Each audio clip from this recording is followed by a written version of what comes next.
Hello YouTube, it's Ty, Metalhead Weatherman here. Hopefully you guys are doing well. Before I get into this video here, and it's nothing bad about the weather, but I've noticed a lot of things recently outside of the live streams, is that I've noticed my viewership continually has been dropping. I do think there's something going on with the YouTube algorithm on my end. I don't know exactly what that is, but I feel like a lot less people are able to see videos for whatever reason. If there is something wrong and you know about it, or somebody who also watches me that you know has asked where have I been, I've been here, can prove that. So if that's the case, just make sure that they have the bell on. Make sure you have the bell on as well. Also, of course, hit that like button, hit the share button, subscribe, and of course, if you know anyone, of course, try to get them to subscribe as well. I'm gonna see what I can do to rectify the issue, but I don't know how quickly that will be resolved. We'll still be making videos, don't worry, but it's just gonna be. It might be a little. Things might be a little tricky on my end. That being said, let's go ahead and get into the video. This is actually going to be an outlook that I've been meaning to put up before now, but things have been pretty chaotic over the last few weeks, as we know. So when we look into the month of April, this is the outlook that we had. This was issued at the end of March. I wanted to go into detail about this further, but March 31st, in case you may have forgotten, big time tornado outbreak. That was a high risk day, so there was no chance that I was going to deal with that. And then we had the outbreak on the 4th. So literally through all of this, I've literally had no time to cover this event, to cover this outlook at all, but we're finally here now. A few days late, but hey, there's also other videos coming with that too. But that being said, this is what we were looking to be dealing with, and so far this has come to fruition. We're definitely dealing with warmer than average temperatures out to the eastern half of the country and through the central part of the country as well, and then below average temperatures out west. This is a classic negative P&A setup. This is one that can lend itself to severe weather. This is also one that can lend to very active weather across the eastern half of the country as a whole. Western half of the country can also see plenty of action, but as a whole, towards the central part of the country might be a little bit more dry. And this also verifies on the precipitation outlook, especially towards the southwest. This is already verified so far. I've noticed a decrease in precipitation here. I don't know if it's as dramatic as to put the 40 to 50% precipitation outlook there yet, but we still have plenty of this month to go. We'll see how this plays out. All of this here where we see the above average precip though so far has been spot on just about. Over towards Alaska, eventually I'm going to find a way to get access to model data over here. I don't know how to just yet, but I do want to eventually cover this area. I want to cover at least beyond the regular continent, so to speak. Contiguous 48, I guess that's how you pronounce it. I don't know. I'm trying to make sure I have that right. I didn't want to embarrass myself. Might have anyway. Who cares? That being said, Alaska, we're dealing with above average rainfall towards the north, and to the south it's going to be a little dry.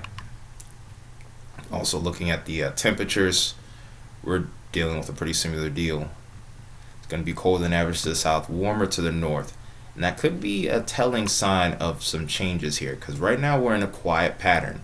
But if we were to look at the 6 to 10 day outlook here, something that we want to keep close note of here with the temperature outlook, over the next 6 to 10 days we see that warm air starting to advance back in up north and in the eastern half of the country here. So this is indicative of a ridge building. We do see some pockets of cold air here and there, albeit not of major significance. What could end up happening here is a trough will start to develop, and we could see the return of severe weather during the middle of the month, and we could be returning back to that active pattern soon. One thing that makes me uncertain of this is this area of warm air over here that's over towards the northwest. This leads me to think that things are going to stay quiet for just a little bit longer. Plus we have that dry air that's going to be coming with it. This is indicative of a pretty fair weather pattern. there's still chances of rain, but it doesn't mean that there's going to be excessive precipitation over here. That's what this basically means, and the same can be said on the Ohio Valley. But the jet stream pattern will lend itself back towards seeing active weather across the south, and eventually this will work its way to the north. Over towards the south, we've had a couple of weak low pressures that have developed in the Gulf. Don't worry, it's nothing tropical.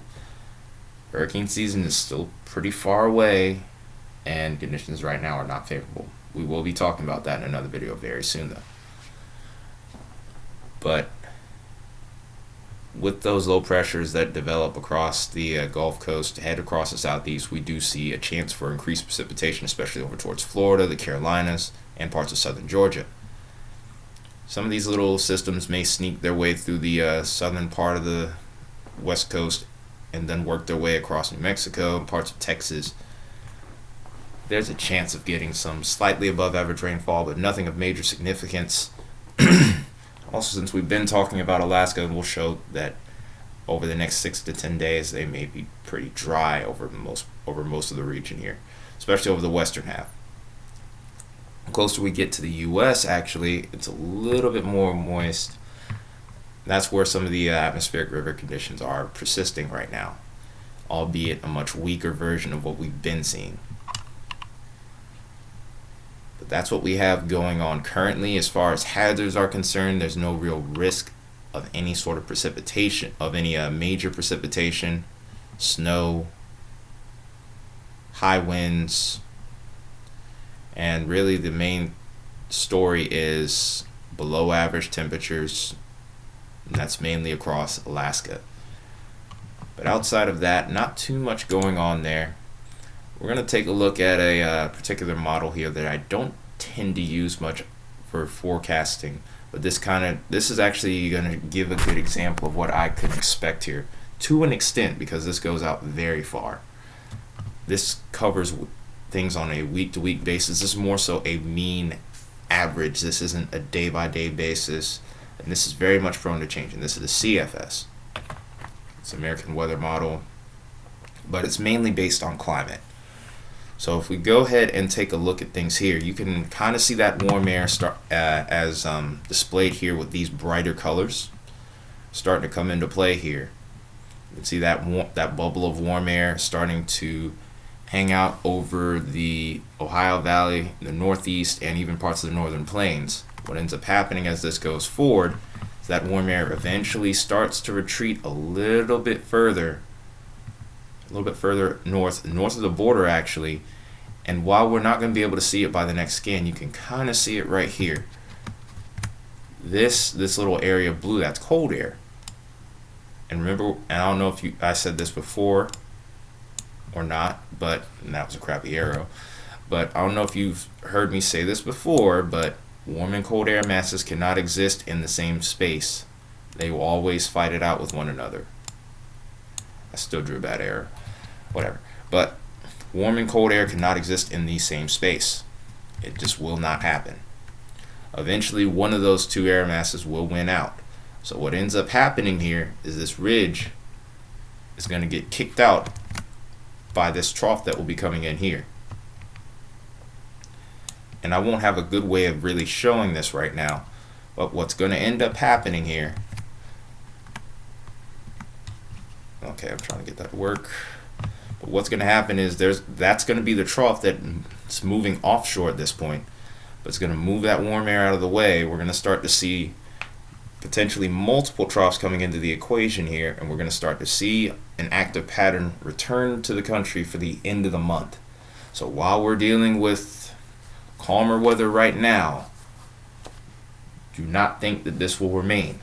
Eventually we will start to return to an active pattern, so this is a good time to get ready now. I hate to give bad news, but that's exactly what we could be looking at over the next couple of weeks. There's an event on the 17th that I'm already peeping, and I will be making a video on that later this week. So stay tuned for that. And after that, we're kind of in a weird neutral pattern, and you can see it as we head into May even, that we may begin to see a lot more activity. Well, that's pretty much what we have going on for the month of April. Right now we're in a quiet period. Don't get complacent because this is severe weather season. We already know what the expectation is over a lot of these areas. We've already seen what can happen. So let's do our part, keep each other warned, so that way we don't have any major tragedies or catastrophes. That being said, though, I've said it before at the beginning, I'll say it again. Hit that like button, hit that subscribe button if you're new here, and of course hit that share button as well. Of course, comments are always welcome. I respond to as many of them as I can. I've pretty much responded to all of them so far, and I'd love to see more. But anyway, this has been Tyler, Metalhead Weatherman. I will see you guys in the next video. You guys take care. Have a good Sunday. Happy Easter, and I will see you soon.